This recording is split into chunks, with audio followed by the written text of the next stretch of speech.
அஸ்ஸலாமு அலைக்கும் and hello everyone, welcome back to our channel taste of Tamil food. எல்லாரும் எப்படி இருக்கீங்க? அல்ஹம்துலில்லாஹ் நானும் நல்லா இருக்கேன். அண்ட் இன்னைக்கான வீடியோ நீங்கள் எல்லாரும் வெயிட் பண்ணிட்டு நிறைய பேர் மெசேஜ் பண்ணி கேட்ட ரமலான் ப்ரிப்பரேஷன் வீடியோ தான். அண்ட் இந்த டைம் இஃப்தாருக்கு மட்டும் இல்லை, சகருக்கும் பார்த்தீங்கன்னா ஒரு 2 ரெசிபி வந்து சூப்பராக ஸ்டோர் பண்ணி வச்சுட்டு நம்ம வந்து இஃப்தார் டைமில் எடுத்து குக் பண்ணுற மாதிரியான ஒரு 2 ரெசிபியும் வந்து இந்த வீடியோவில் ஷேர் பண்ணியிருக்கேன். ஸோ வீடியோ ஃபுல்லாக ஸ்கிப் பண்ணாமல் பாருங்கள். ஸோ ஃபஸ்ட்டு இஃப்தாருக்கு குயிக்காக செய்யக்கூடிய ஸ்நாக்ஸ் ரெசிபியை பார்த்துடலாம். ஒரு 4 வெங்காயத்தை பார்த்தீங்கன்னா நீல வாக்கில் வந்து தின் ஸ்லைஸாக கட் பண்ணி எடுத்துருக்கிறேன். இதில் மஞ்சத்தூள் ஒரு 1/2 டீஸ்பூன், மிளகாய் தூள் காஷ்மீரி மிளகாய் பார்த்தீங்கன்னா 1 டேபிள் ஸ்பூன் சேர்த்துருக்கிறேன். ஒரு 1/2 டீஸ்பூன் பார்த்தீங்கன்னா ஜீரகத்தூள் மட்டும் நான் சேர்த்துட்டு, உப்பு தேவையான அளவு பார்த்தீங்கன்னா ஒரு 1/2 டீஸ்பூன் அளவுக்கு நான் சேர்த்துட்டு, ஒரு 4 டேபிள் ஸ்பூன் எண்ணெய் பார்த்தீங்கன்னா இதுலேயே விட்டுட்டு நல்லா கை வச்சு எல்லா பக்கமும் பார்த்தீங்கன்னா மசாலா வந்து வெங்காயத்தில் படுற மாதிரி இது போல் நான் வந்து பெரட்டி எடுத்துக்கிறேன். அண்ட் இதுக்கு மேலே கொஞ்சமாக கொத்தமல்லி தலையை மட்டும் வந்து பொடியாக கட் பண்ணி வந்து இதுலேயே சேர்த்துட்டு மசாலா கூட ஒன்ஸ் நல்லா மிக்ஸ் பண்ணி விட்டுக்கிறேன். அண்ட் நான் முன்னாடி சொன்ன மாதிரி இந்த ரெசிபி எல்லாம் பார்த்தீங்கன்னா மேக் பண்ணி நம்ம ஃப்ரீசரில் வந்து ஃப்ரீஸ் பண்ணி வைக்க போகிறோம். ஸோ இஃப்தார் டைமில் நான் எப்படி வந்து அன்ஃப்ரீஸ் பண்ணி யூஸ் பண்ணுறதுன்னு சொல்லிட்டு உங்கள் கூட நான் ஷேர் பண்ணுறேன். அண்ட் இங்கே மசாலாவை பார்த்தீங்கன்னா ஒரு பேன் ஹீட் ஆனதும் அப்படியே வந்து இந்த வெங்காய மசாலா வந்து பேனில் போட்டுடுறேன். ஆயில் எதுவுமே நம்ம விட வேணாம், நம்ம மசாலா சேர்த்த ஆயிலே போதுமானது. அண்ட் இதுக்கு மேலே பார்த்தீங்கன்னா நல்லா ஃபைன் சாப்பாக நல்லா ஸ்லைஸ் பண்ண மஷ்ரூம் பீசஸ் மட்டும் நான் சேர்த்துருக்குறேன். இந்த மஷ்ரூம் பீசஸ் சேர்க்கறது பார்த்தீங்கன்னா ஆப்ஷனல் தான். நீங்கள் மஷ்ரூம்க்கு பதிலாக பன்னீர் கியூப்ஸ் கூட நீங்கள் சேர்த்துக்கலாம். அண்ட் இங்கே பார்த்தீங்கன்னா சமோசா ஷீட் வந்து நான் ஒரு பேக்கெட் வாங்கியிருக்கேன். ஸோ இதை வச்சு தான் இந்த இயர் இஃப்தாருக்கு செய்ய வேண்டிய ஸ்நாக்ஸ் ரெசிபி எல்லாம் செய்யலாம்னு சொல்லிட்டு இருக்கு. ஒரு பேக்கெட்டில் பார்த்தீங்கன்னா ஆல்மோஸ்ட் 120 இருக்குது. ஸோ நோன்பு ஃபுல்லாக வந்து இந்த பேக்கெட்டே போதுமானது தான் எனக்கு இருக்கும். இது பார்த்தீங்கன்னா எல்லா சூப்பர் மார்க்கெட்லேயும் வந்து அவைலபிளாக இருக்கும். அண்ட் நானுமே இந்த சமோசா ஷீட்டில் இங்கே லோக்கலில் உள்ள மயிலாடுதுறை சூப்பர் மார்க்கெட்டில் தான் வாங்கினேன். அண்ட் இந்த சமோசா ஷீட்டை பார்த்தீங்கன்னா எக்ஸ் மாதிரி இந்த ஷேப்பில் வச்சு நம்ம ஃபில்லிங்காக ரெடி பண்ண மஷ்ரூம் போட்டு ஃபில் பண்ண இந்த ஃபில்லிங்கை பார்த்தீங்கன்னா சென்டரில் வச்சுருக்கேன். இதுக்கு மேலே ஸ்லைஸ் கியூபை 2 மட்டும் கட் பண்ணி வைக்கலாம்னு சொல்லிட்டு கியூபான ஸ்லைஸை பார்த்தீங்கன்னா கட் பண்ணி 2 பீஸாக மேலே வச்சிடறேன். எனக்கு வந்து மொசரல்லா சீஸ் கிடைக்கல, இந்த கியூப் ஸ்லைஸ் சீஸ் தான் கிடச்சிது. ஸோ அதனால் பார்த்தீங்கன்னா இதுவே ஸ்லைஸ் பண்ணி வச்சிடலான்னு சொல்லிட்டு வச்சுட்டு, ஸோ இதை சீல் பண்ணுறதுக்காக பார்த்தீங்கன்னா எல்லா கார்னர்லேயும் மைதா பேஸ்ட்டை மட்டும் அப்ளை பண்ணி ஒன்றுக்கு மேலே ஒன்று இது போல் போட்டு பாக்கெட் ஷேப்பில் நான் பார்த்தீங்கன்னா மஷ்ரூம் ஃபில்டு பாக்கெட் வந்து ரெடி பண்ணியிருக்கிறேன். ஸோ இது இஃப்தாருக்கு பார்த்தீங்கன்னா கண்டிப்பாக ஒரு சூப்பரான ஸ்நாக்ஸ் ரெசிபி. குட்டீஸ் எல்லாம் விரும்பி சாப்பிடுவாங்க. கண்டிப்பாக இந்த ரெசிபியை நீங்கள் வந்து வீட்டில் ட்ரை பண்ணி பாருங்கள் இஃப்தார் டைமில் செய்யும் போது. அண்ட் பேலன்ஸ் இருக்கிற சமோசா ஷீட்லலாம் பார்த்தீங்கன்னா உள்ள ஃபில்லிங் ஆஸ் யூஷுவல் ஃபில் பண்ணி அதுக்கு மேலே பார்த்தீங்கன்னா சீஸ் ஸ்லைஸை மட்டும் நான் ஃபில் பண்ணி எல்லா கார்னர்லேயும் வந்து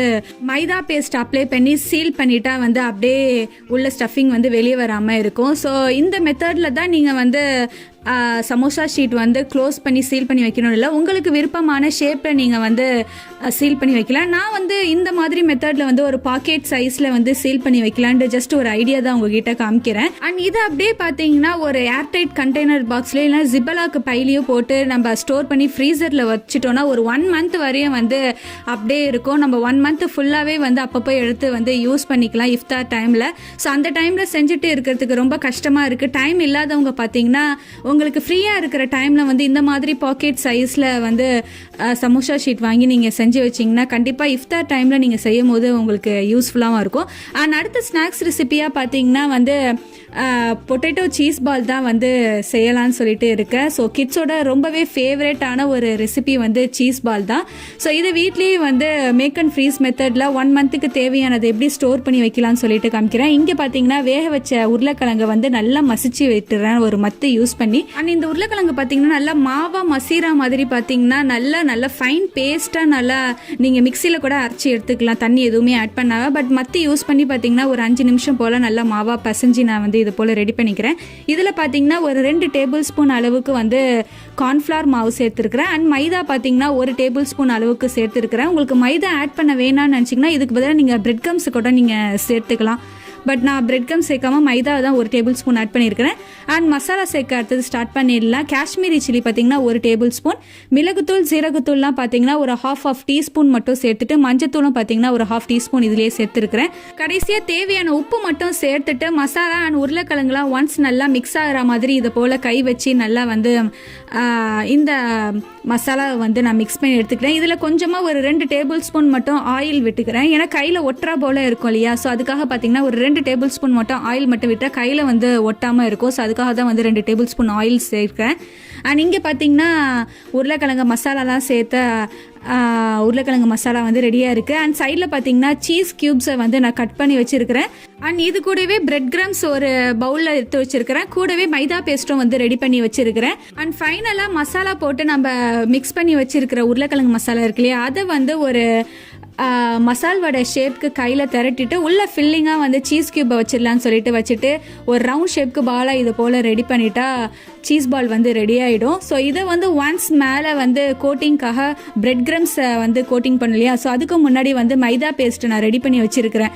அதில் டிப் பண்ணி எடுத்துகிட்டு அகைன் பார்த்தீங்கன்னா இதை பிரெட் கம்ஸ் ஆட்டி மேலே கோட்டிங் பண்ணிட்டா சூப்பரான சீஸ் பால் வந்து ரெடி ஆகிடும். அண்ட் இதே போல் பேலன்ஸ் இருக்கிற எல்லா மாவுலையும் பார்த்தீங்கன்னா உள்ள ஸ்டஃபிங் ஃபில் பண்ணி பால் ஷேப்க்கு வந்து சீஸ் பாலை வந்து ரெடி பண்ணிடலான்னு சொல்லிட்டு ரெடி பண்ணிட்டு இருக்கிறேன். அண்ட் இந்த சீஸ் பால் ரெசிபி பார்த்தீங்கன்னா கண்டிப்பாக ஒரு ஹிட் ரெசிபியாக தான் இருக்கும். இந்த சீஸ் பால் பிடிக்காதவங்க இருக்கவே மாட்டாங்க. குட்டீஸ்லேருந்து பெரியவங்க வரை பார்த்தீங்கன்னா விரும்பி சாப்பிடக்கூடிய ஒரு ஸ்நாக்ஸ் ரெசிபினா கண்டிப்பாக இந்த சீஸ் பாலும் வந்து அதில் இருக்கும். அண்ட் இந்த சீஸ் பால் ரெசிபி வந்து உருளைக்கிழங்கு வச்சு நான் செஞ்சுருக்கேன் இல்லையா, நீங்கள் உருளைக்கிழங்கு பதிலாக பச்சை பட்டாணி இருக்கு இல்லையா, அதை கூட வேக வச்சு ஃபைன் பேஸ்ட்டாக வந்து மிக்சியில் கிரைண்ட் பண்ணி அதை கூட நீங்கள் செஞ்சு பார்க்கலாம். பட் நானுமே அதை ட்ரை பண்ணுவேன், ரொம்பவே சூப்பராக வந்தது. அண்ட் இந்த ரெசிபி அந்த பச்சை பட்டாணி வச்சு செய்கிற ரெசிபி இருக்கு இல்லையா, அதை வந்து போன ரமலானுக்கு வந்து நான் செஞ்சுருந்தேன். அதுவுமே நான் வீடியோவில் நான் வந்து ஷேர் பண்ணியிருப்பேன். பட் இந்த டைம் அந்த பச்சை பட்டாணி இல்லாமல் உருளைக்கிழங்குல செய்யலாமே சொல்லிட்டு தான் உருளைக்கிழங்குல வந்து சீஸ் பால் செஞ்சுருந்தேன். ஸோ ஒரு ஹிட் ரெசிபியாக தான் இருக்கும். அண்ட் இந்த சீஸ் பால் பார்த்தீங்கன்னா ஆல்மோஸ்ட் 1 மந்த் வரையும் நம்ம ஃப்ரீசரில் ஸ்டோர் பண்ணி வைக்கலாம், எதுவுமே ஆகாது.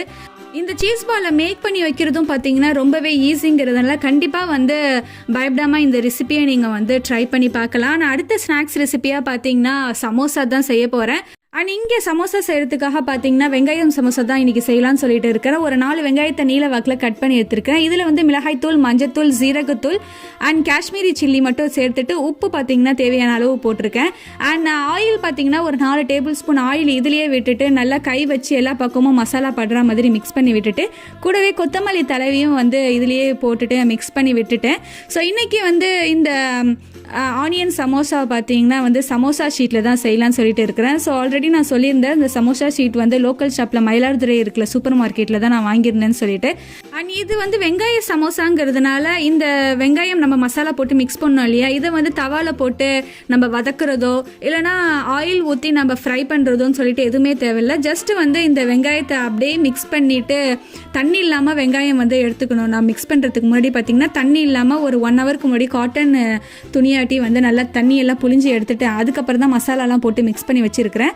ஏன்னா ஃப்ரீசரில் ஸ்டோர் பண்ணுறோம் இல்லையா, ஸோ தண்ணி எதுவுமே இல்லாமல் வந்து வெங்காயத்தை எடுத்துக்கோங்க. ஸோ மசாலா போட்டு மிக்ஸ் பண்ணிவிட்டு சமோசா ஷீட்டுக்குள்ளே ஃபில் பண்ணி வச்சுட்டா 1 மந்த் வரையும் இதையும் வந்து ஃப்ரீசரில் அப்படியே ஸ்டோர் பண்ணி வச்சுக்கலாம். அண்ட் எவ்வளோ தான் நம்ம இஃப்தாருக்காக நம்ம ஸ்நாக்ஸ் ரெசிபி செஞ்சாலும் இந்த சமோசா இல்லாத ஒரு இஃப்தார் வந்து எங்கள் வீடுகளில் இருக்காது. ஒரு மேண்டிட்டரி ஸ்நாக்ஸ் ரெசிபினா இஃப்தார் டைமில் வந்து இந்த சமோசா தான். சமோசாவில் அந்த கஞ்சிக்குள்ளே முக்கி சாப்பிடும் போது அதோட டேஸ்ட்டே வந்து ஒரு தனி டேஸ்ட்டாக தான் இருக்கும். ஸோ சமோசா மட்டும் பார்த்திங்கன்னா எக்ஸ்ட்ராவாக செஞ்சு வைக்கலாமேன்னு சொல்லிட்டு ஒரு 15க்கு மேலே தான் வந்து சமோசா ஷீட் வந்து ரெடி பண்ணி உள்ளே வந்து ஸ்டஃபிங் நான் ஃபில் பண்ணிட்டு இருக்கிறேன். அண்ட் சமோசா பார்த்தீங்கன்னா இந்த கோன் ஷேப்பில் சில பேருக்கு மடிக்க வராது. ஸோ அப்படி மடிக்க வராதவங்க பார்த்தீங்கன்னா ரோல் ஷேப்பில் நீங்கள் பண்ணி கூட வந்து இந்த ஃபில்லிங்கை வந்து ஃபில் பண்ணிக்கலாம். இந்த சமோசா ஷேப்பில் தான் நீங்கள் செய்யணும்னு அவசியம் இல்லை. ஜஸ்ட் வந்து அந்த ஷீட் இருக்கு இல்லையா, ஷீட்டுக்குள்ளே ஃபில் பண்ணிவிட்டு ரோலிங் மெத்தடில் ரவுண்ட் ஷேப்பில் கூட நீங்கள் வந்து ரோல் பண்ணிக்கிட்டு ஸ்டஃப்டு ஃபில்லிங் ரோலுன்னு கூட நீங்கள் வந்து செய்யலாம். பட் நான் வந்து சமோசா ஷேப்பில் செய்யலாமேன்னு சொல்லிட்டு செஞ்சுருந்தேன். எனக்குமே பார்த்திங்கன்னா இந்த ஷேப் வந்து வரல. ஒரு 4-5 டைம் வந்து ப்ராக்டிஸ் பண்ணதுக்கு அப்புறம் தான் வந்துச்சு. நீங்களும் வந்து ட்ரை பண்ணி பாருங்கள். ஒரு டுட்டோரியல்லாம் நிறைய இருக்குது. நம்ம யூடியூப் சேனல்லையும் சரி இன்ஸ்டாகிராம்லேயும் சரி நிறைய வந்து ரீல்ஸ் வரும் இல்லையா, ஸோ அதை பார்த்து நீங்கள் 4 to 5 டைம்ஸ் வந்து நீங்கள் ட்ரை பண்ணி பார்த்தீங்கன்னா இந்த சமோசா ஷேப் வந்து உங்களுக்கு கரெக்டாக கிடச்சிரும். அண்ட் இந்த ஸ்நாக்ஸ் ரெசிபி எல்லாம் ஸ்டோர் பண்ணி வைக்கிறேன்னு சொன்னேன் இல்லையா, ஸோ எப்படி ஸ்டோர் பண்ணுறேங்கிறத வந்து பார்த்துடலாம். ஸோ மூணுத்தையும் பார்த்தீங்கன்னா தனித்தனி பாக்ஸில் வந்து ஏர்டைட் கண்டெய்னரில் வந்து ஸ்டோர் பண்ணி வச்சிடலான்னு சொல்லிட்டு ஃபஸ்ட் வந்து சீஸ் பாலை வந்து ஒரு பாக்ஸில் போட்டு வச்சுட்டேன். அண்ட் அதுக்கப்புறம் பார்த்தீங்கன்னா சமோசா செஞ்சுருந்தேன் இல்லையா, ஸோ சமோசாவையும் வச்சிடலான்னு சொல்லிட்டு அதையும் ஒரு ஏர்டைட் கண்டெய்னரில் போட்டுட்டு வச்சுட்டேன். அண்ட் பாக்ஸ் ஷேப்பில் வந்து மஷ்ரூம் ஃபில் பண்ணி சீஸை மேலே வச்சு செஞ்சோம் இல்லையா, ஸோ அதையும் வந்து அனதர் பாக்ஸில் வந்து ஸ்டோர் பண்ணி வச்சிடலான்னு சொல்லிட்டு அதையும் வந்து ஏர்டைட் கண்டெய்னரில் பார்த்தீங்கன்னா ஸ்டோர் பண்ணி வச்சுட்டேன். ஸோ இஃப்தாருக்காண்டி நான் செஞ்ச இந்த 3 ஸ்நாக்ஸ் ரெசிபி வந்து கண்டிப்பாக ஒரு சூப்பரான குயிக்காக செய்யக்கூடிய ஒரு ஸ்நாக்ஸ் ரெசிபி தான். அண்ட் இது எல்லாத்தையும் பாக்ஸை நல்லா க்ளோஸ் பண்ணி ஃப்ரீசரில் நான் வந்து வைக்கிறதுக்காக நான் இங்கே செட் பண்ணிட்டு இருக்கிறேன். கீழே பார்த்தீங்கன்னா ஃப்ரிட்ஜில் நம்ம வைக்கக்கூடாது, மேலே இருக்கிற ஃப்ரீசர் இருக்கு இல்லையா, ஸோ அதில் தான் வச்சு நம்ம ஸ்டோர் பண்ணி வைக்கணும். இதில் வச்சிங்கனாக்கா ஒரு 1 மந்த் வரையும் அப்படியே நான் இருக்கும், ஃப்ரெஷ்ஷாக எடுக்கிற போலேயே பார்த்தீங்கன்னா இருக்கும். ஸோ இஃப்தாருக்காண்டி நான் வந்து மேக் அண்ட் ஃப்ரீஸ் மெத்தடில் செஞ்சக்கூடிய ரெசிபி தான் வந்து இந்த ஸ்நாக்ஸ் இஃப்தார் ரெசிபி. அண்ட் இதுக்கப்புறம் பார்த்தீங்கன்னா சஹருக்காக இந்த டைம் வந்து மேக் அண்ட் ஃப்ரீஸ் மெத்தடில் வந்து பிரியாணி மசாலா அண்ட் அதுக்கு சைட் டிஷ்ஷாக பார்த்தீங்கன்னா டோனட், சிக்கன் டோனட் செஞ்சு வைக்கலாம். மேக் அண்ட் ஃப்ரீஸ் மெத்தடில் ஃப்ரீசரில் ஸ்டோர் பண்ணி வைக்கலாம், இஃப்தார் டைமில் செய்கிறதுக்கு ஈஸியாக இருக்குமேன்னு சொல்லிட்டு நான் இங்கே செஞ்சுட்டு இருக்கிறேன். அன்றைக்கி இதுக்கு பார்த்தீங்கன்னா ஒரு 4 டேபிள் ஸ்பூன் எண்ணெய் வந்து தவாவில் எடுத்துட்டு பட்டை கிளாம்பர் எல்லாத்தையும் போட்டு பொரிஞ்சதுக்கு அப்புறம் பார்த்தீங்கன்னா தின்னாக ஸ்லைஸ் பண்ணி வச்சிருக்கிற 4 வெங்காயம் வந்து நான் எண்ணெயிலே போட்டுட்டு நல்லா கோல்டன் ப்ரௌன் கலருக்கு ஆகிறது வரையும் பார்த்தீங்கன்னா எண்ணெயிலேயே வதக்கிக்கலாம். அண்ட் இது வந்து கலர் மாறுற ஸ்டேஜில் பார்த்தீங்கன்னா இஞ்சி பூண்டு பேஸ்ட் இருக்கு இல்லையா, அதை வந்து ஒரு 1.5 டேபிள் ஸ்பூன் அளவுக்கு சேர்த்துட்டு எண்ணெயிலேயே நல்லா பச்சை வாசனை போகிறது வரையும் வந்து வதக்கிட்டு சைடில் கட் பண்ணி வச்சிருக்கிற பழுத்த தக்காளியாக ஒரு 2 தக்காளி கட் பண்ணி வச்சிருக்கிறேன், அதையும் வந்து எண்ணெயிலேயே சேர்த்துட்டு நல்லா வதக்கிடலாமேன்னு சொல்லிட்டு இங்கே நான் வதக்கிட்டு இருக்கேன். அண்ட் இது ஒரு மூடி போட்டு க்ளோஸ் பண்ணி ஒரு 5 நிமிஷம் லோ ஃப்ளேமில் விட்டால் நல்லா தக்காளி எல்லாம் மசிஞ்சு நல்லா ஜூஸி ஆகிடும். ஏன்னா நம்ம ஃப்ரீசரில் ஸ்டோர் பண்ண போகிறோம் இல்லையா, ஸோ தக்காளி எல்லாம் நல்லா மசிஞ்சு நல்லா ஜூஸியாக இருந்தது தான் வந்து நல்லா ஒரு கன்சிஸ்டன்சி, கிரேவி கன்சிஸ்டன்சி இருக்கும். அண்ட் இதில் ஒரு 2 பெரிய சைஸ் பச்சை மிளகாய் தூள் மட்டும் எண்ணெயிலேயே சேர்த்துட்டு ஒன்ஸ் நல்லா எண்ணெயில் வதக்கி விட்டுடலாமேன்னு சொல்லிட்டு இங்கே வதக்கிட்டு இருக்கிறேன். ஸோ இங்கே ஃப்ரெஷ்ஷாக க்ளீன் பண்ணி வாஷ் பண்ணி வச்சிருக்கிற சிக்கன் பீசஸை பார்த்தீங்கன்னா இப்போது வெங்காயம் தக்காளி எல்லாம் வதக்கி வச்சிருக்கோம் இல்லையா மசாலா, ஸோ அதில் சேர்த்துடலான்னு சொல்லிட்டு இங்கே நான் வந்து சேர்த்துட்டு இருக்கிறேன். அண்ட் இங்கே சேர்த்த சிக்கன் பீசஸ்லாம் ஒன்ஸ் மசாலா கூட மிக்ஸ் பண்ணி விட்டுடலாம்னு சொல்லிட்டு இங்கே மிக்ஸ் பண்ணி விட்டுட்டு இருக்கேன். ஸோ மிக்ஸ் பண்ணி விட்டுட்டு டேரெக்டாக மசாலா சேர்க்க ஸ்டார்ட் பண்ணிடலாம். ஒரு 1/2 டீஸ்பூன் அளவுக்கு மிளகுத்தூள், மஞ்சத்தூள், ஜீரகத்தூள் 3த்தையும் பார்த்தீங்கன்னா ஒரு 1/2 டீஸ்பூன் அளவுக்கு நான் சேர்த்துட்டு மிக்ஸ் பண்ணி விட்டுடுறேன். ஸோ யூஸ்வலாக பார்த்தீங்கன்னா இஃப்தாருக்கு செய்ய முடிய ஸ்நாக்ஸ் ரெசிபி தான் பார்த்தீங்கன்னா ஃப்ரீசரில் மேக் பண்ணி வச்சுட்டு 1 மந்த் வரையும் நான் வந்து லாஸ்ட் ரமலானுக்கு நான் யூஸ் பண்ணியிருந்தேன். பட் இந்த டைம் தான் ஃபர்ஸ்ட் டைமாக வந்து சஹருக்கும் நம்ம செஞ்சு பார்க்கலாமேன்னு சொல்லிட்டு பிரியாணிக்காக நான் வந்து ரெடி பண்ணிட்டு இருக்கேன். இது எப்படி இருக்க போகுதுன்னு தெரியல. கண்டிப்பாக நான் இது சஹருக்கு எடுத்து செய்யும் போது உங்களுக்கு வந்து அந்த வீடியோவும் நான் உங்க கூட கண்டிப்பாக ஷேர் பண்ணுறேன். ஸோ மிளகுத்தூள், மஞ்சத்தூள் அண்ட் ஜீரகத்தூள்லாம் சேர்த்து ஒன்ஸ் நல்லா மிக்ஸ் பண்ணி விட்டதுக்கு அப்புறம் பார்த்தீங்கன்னா கடைசியாக தான் வந்து பிரியாணி மசாலா வந்து 1 டேபிள் ஸ்பூன் அளவுக்கு வந்து இதுலேயே சேர்த்துட்டு மூடி போட்டு க்ளோஸ் பண்ணிவிட்டு ஒரு லோ ஃப்ளேமில் ஒரு 3 நிமிஷம் அப்படியே இருக்கட்டும்னு விட்டுட்டேன். அண்ட் சிக்கன் பார்த்தீங்கன்னா ஹாஃப் குக்குடாக தான் நான் வந்து இன்றைக்கி எடுத்து மேக் அண்ட் ஃப்ரீஸ் மெத்தடில் வந்து ஃப்ரீஸ் பண்ணி வைக்க போகிறேன். ஸோ லோ ஃப்ளேமில் விட்டுட்டு ஒரு 3 நிமிஷம் மட்டும் நல்லா வந்து கொதிக்க விட்டால் போதும். ஸோ உங்களுக்கு கலர் பார்த்தாலே தெரியும் ஒரு ஹாஃப் குக்கடாக சிக்கன் வந்து வெந்துருச்சுன்னு சொல்லிட்டு. ஸோ இப்போ வந்து கேஸ் ஆஃப் பண்ணிவிட்டு இதை கேஸ் விட்டு வெளியே எடுத்து வச்சிடலாம். இது கம்ப்ளீட்டாக கூல் டவுன் ஆனதுக்கு அப்புறம் பார்த்தீங்கன்னா நம்ம ஃப்ரீசரில் வந்து ஸ்டோர் பண்ணி வச்சிடலாம். ஸோ இது அப்படியே இருக்கட்டும். அண்ட் இந்த ஏர்டைட் கண்டெய்னர் பாக்ஸில் தான் பார்த்தீங்கன்னா நான் இன்றைக்கி ஸ்டோர் பண்ணி வைக்கலான்னு சொல்லிட்டு இருக்கிறேன். கம்ப்ளீட்டாக ஒரு 2 ஹவர்ஸ்க்கு அப்புறம் பார்த்தீங்கன்னா ஃபுல்லாக வந்து ஹீட்லாம் போனதுக்கு அப்புறம் இந்த பாக்ஸில் வந்து நான் ஸ்டோர் பண்ணி வைக்கலான்னு சொல்லிட்டு ஸ்டோர் பண்ணி வைக்கிறேன். இன்ஷால்லா ஃபர்ஸ்ட் வீக் நோம்புலேயே பார்த்தீங்கன்னா சகருக்கு இந்த ரெசிபி எடுத்து நான் பிரியாணியை வந்து செஞ்சு காமிக்கிறேன். அந்த வீடியோவை நான் வந்து உங்கள் கூட ஷேர் பண்ணுறேன். அண்ட் இதுக்கு சைட் டிஷ்ஷாக பார்த்தீங்கன்னா சிக்கன் டோனட் செய்யலான்னு சொல்லிட்டு அதையும் கையடியே செஞ்சு வச்சிடலான்னு சொல்லிட்டு போன்லெஸ் சிக்கனாக வந்து ஒரு 200 கிராம் அளவுக்கு எடுத்துருக்கிறேன். இதுவும் பார்த்தீங்கன்னா ரொம்பவே ஈஸி தான். டேரெக்டாக இந்த போன்லெஸ் சிக்கனை வந்து மிக்ஸி ஜாரில் சேர்த்துட்டு ஒரு 2 வெங்காயத்தை வந்து 2 ரஃபாக கட் பண்ணி வச்சிருக்கேன். அதையும் மிக்ஸி ஜாரில் சேர்த்துட்டு ஒரு பச்சை மிளகாய், ஒரு கைப்பிடி அளவுக்கு வந்து புதினா மல்லி எடுத்து வச்சிருக்கிறேன். ஸோ எல்லாத்தையும் மிக்ஸி ஜாரில் சேர்த்துட்டு மசாலா சேர்க்க ஸ்டார்ட் பண்ணிட்டேன். ஒரு 1/2 டீஸ்பூன் பெருஞ்சீரகம் சேர்த்துருக்கேன். கூடவே பெப்பர், ஜீரகம் எல்லாத்தையும் ஒரு 1/2 டீஸ்பூன் சேர்த்துட்டு மஞ்சத்தூளும் சேர்த்துருக்கிறேன் கூடவே. நான் இதுக்கப்புறம் பார்த்தீங்கன்னா மல்லித்தூள் வந்து ஒரு 1/2 டீஸ்பூன் அண்ட் மிளகாய் தூள் பார்த்தீங்கன்னா 1 டேபிள் ஸ்பூன் அளவுக்கு சேர்த்துருக்கிறேன். நார்மல் குழம்பு மிளகாய் தூள் தான் நான் சேர்த்துருக்கிறேன்.